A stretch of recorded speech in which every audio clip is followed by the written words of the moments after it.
खनिज अधिकारी सावन चौहान जी से voice of rights news channel के संवाददाता जाकिर खान ने बालू रेत के संदर्भ में चर्चा की।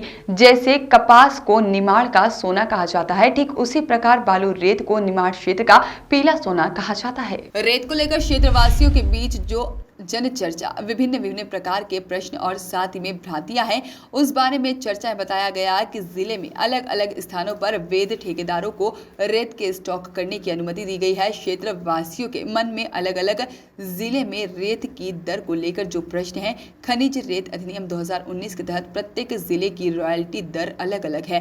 इसी के तहत प्रत्येक जिले में रेत की दर में समानता नहीं है। आइए आज हम बात करते हैं जिला खनिज अधिकारी श्री सावन जी चौहान साहब से।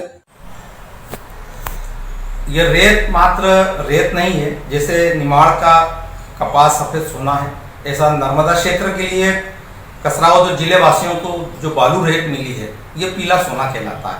और इसके खरीदी बिक्री में काफी वाद विवाद भी उत्पन्न होते हैं। और अभी जैसे रेत खदानें बंद हैं और अभी जिले में बहुत जगह रेत का स्टॉक है और उसमें जन चर्चा और लोगों को ये समझ में आता है सर कि ये अवैध स्टॉक किया हुआ है और कितनी जगह पे स्टॉक है और इसका माइनिंग विभाग किस तरीके से सर्च करके और क्या देखरेख करता है।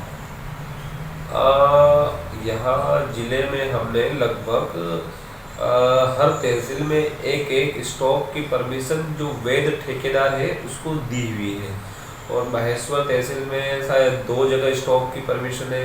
कसरावद तहसील कसरावद में भी 2 जगह है, सनावद में 1 है और खरगोन प्रॉपर में 1 है।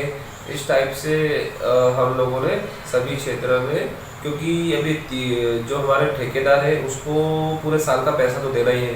अगर 3 साल एसजीटी का उसको एसजीटी के बेड की वजह से अगर वो काम बंद कर देगा, पैसे कैसे भरेगा और शासन को राजस्व कैसे मिलेगा। सर अभी जिले में जो रेत खदानें और माइनिंग से जुड़े विषय पर बहुत सारी भ्रांति हैं और लोगों को ऐसा मानना है कि उनको इस बारे में पूरी जानकारी का अभाव है और रेत गिट्टी वगैरह के रेट में अफरा तफरी मची है।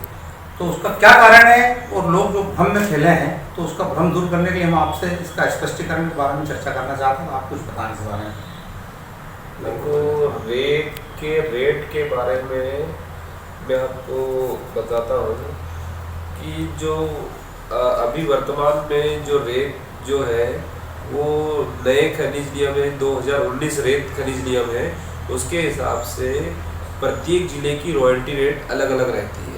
इससे पहले जो रेत नियम 2018 था उसमें पूरे मध्य प्रदेश में रेत का जो रॉयल्टी रेट था फिक्स था। आई थिंक 125 रुपये के लगभग था। और इस बार जो रेत नियम 19 में जो शासन ने 125 रुपये ऑफसेट प्राइस रखा था, तो उसके बाद में जो भी बोलीदार हर जिले में जो अलग अलग बोलीदार जो उनकी उच्चतम बोली रहती है उसके और उसकी मात्रा के हिसाब से रॉयल्टी रेट हर जिले में रेत के अलग अलग जिलों में अलग अलग रॉयल्टी रेट्स है।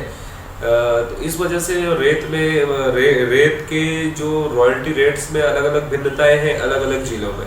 पहले एक रूपता थी, अभी नए नियम के हिसाब से अलग अलग हो गया है। तो इस वजह से भी लोगों में भ्रांतियां हैं, बहुत से बोलते हैं कि उस जिले में ये है, उस जिले में ये क्यों है।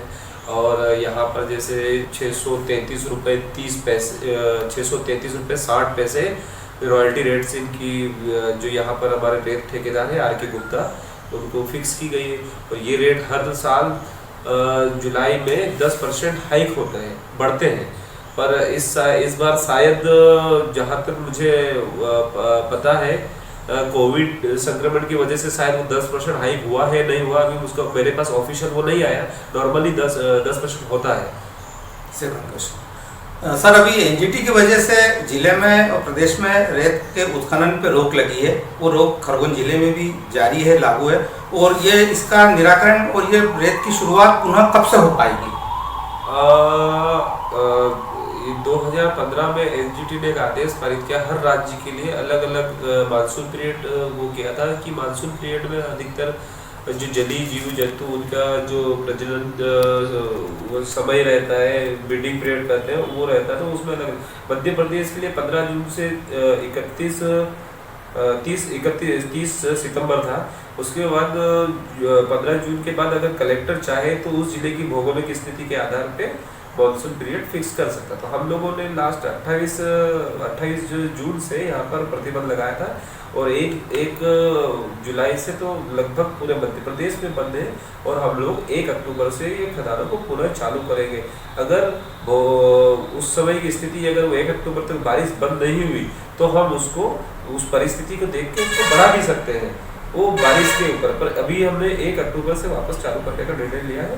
अभी पूरे जिले में रेत उत्खनन नदियों से पूरी तरीके से बंद है। यहाँ पर सिर्फ हमने जो 7 स्टॉप यहाँ के वेद ठेकेदार को दिए हैं वही चल रहे हैं और अगर शिकायतें हों तो हम उस पर कार्रवाई करते हैं। वॉइस ऑफ राइट्स के लिए कसरावत से जाकिर खान की रिपोर्ट।